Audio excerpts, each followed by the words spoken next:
Здравейте, приятели! Ето ме отново. Днес ще ви покажа как да се направим вкусна шкембе чорба. Така, ето го и моето шкембе, което съм вземал. Купил съм го от турския магазин. Мисля, че е добре почистено и измито, като първата и най-основна стъпка за приготвянето на шкембе чорба е почистването на шкембето. Нашето мисля, че е добре почистено, но за всеки случай ще го изплакна на течаща вода, за да бъдем сигурни. Така, освен, че е добре почистено, след като отворих тарелката, се оказа, че нашето шкембе е вече и направо готово сварено, което прави моята задача още по-лесна. Сега ще се заема с ситно нарязването на шкембето на малки ситни купчета. Така, след като вече съм нарязал нашето шкембе на ситно, го връщам отново в тенджерата. Допълнил съм тенджерата до половината с вода и ще го сложа за около 10 минути на котлона. Както казах, нашето шкембе е било предварително сварено, но за получаването на нашата перфектна шкембе чорба ще ни е необходим бульон от самото шкембе. Затова след като съм го нарязал и предварително солил, ще го сложа за 10 минути на котлона. И така, скъпи приятели, след като шкембето е било за около 10 минути на котлона, изглежда, че нашият бульон е вече готов. Какво следва от тук нататък? Ще отделя шкембето и ще прецедя самият бульон. И така, скъпи приятели, ето го нашият бульон, вече е прецеден. Овкусил съм го предварително с сол и черен пипер. Шкембето е изкарано тук настрани и смятам от тук нататъка да го сложа ето в този тиган, в който ще бъде запържен с около 50 грама масло и няколко скелитки чесън. Ето така, в тигана съм сложил вече няколко счупени скелетки чесън, както и 50 грама масло. Ще ги разтопя и тук ще запържим нашето шкембе. След което ще го оставим настрани и ще се заемем с приготвянето на самата застройка на нашата шкембе чорба. Както всички знаете, класическата рецепта за приготвянето на шкембе чорба, тя се прави с прясно мляко, но днес аз смятам да използвам за моята шкембе чорба кисело мляко. Ето вижте, маслото вече почти се е разтопило.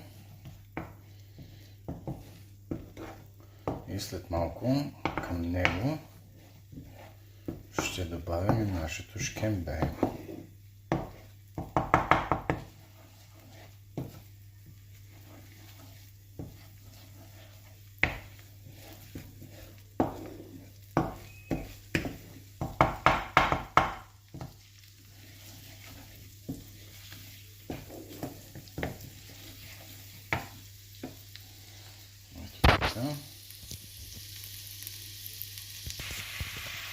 Докато се запържа самото шкембе на тигана съедно с маслото и чесънчето, ще добавя и една щипка червено пиперче към него.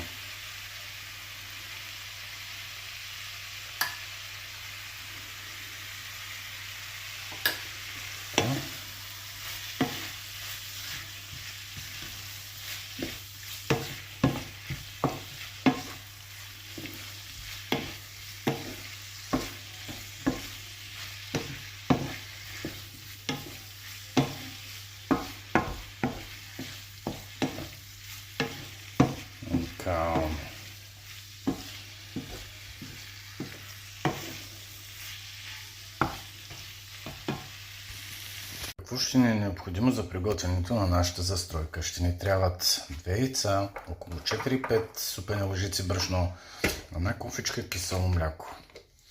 И как процедираме от тук нататък.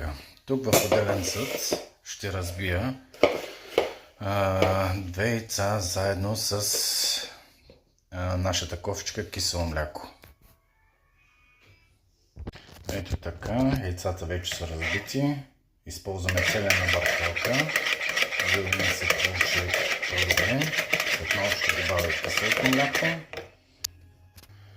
Какво правим от тук нататък? Отново в отделен съд наливам около 100 до 150 мл олио, в който ще запържим нашето брашно. И след като вече брашното е разтворено, ще започнем да добавяме към него нашата готова смес от яйце и кисело мляко. Олиото ни трябва да е добре загрято, като брашното към него се добавя по-малко и се разбърква постоянно, за да не се получат бучки. Ето така изглежда вече нашето брашно с олиото. След малко ще започна да добавям и сместа от кисело мляко и яйца. Сипайте по-малко и бъркайте постоянно. Ето вече яйцата и брашното са добавени. Сега към тази смес ще започвам да добавям от нашия бульон. Искам да ви покажа. Ето почти половината от бульона вече е прехвърлен тук в нашата застройка. Искам да ви покажа каква гъста смес се е получила, като подобно на смес за палачинки.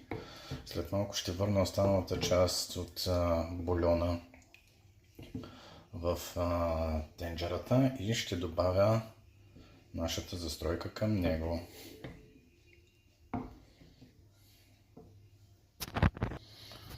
Така, скъпи приятели, ето го нашият бульон за нашата шкембе чорба. Ще го оставя за няколко минути на котлона да поври, след което ще добавя и нашето шкембе вътре.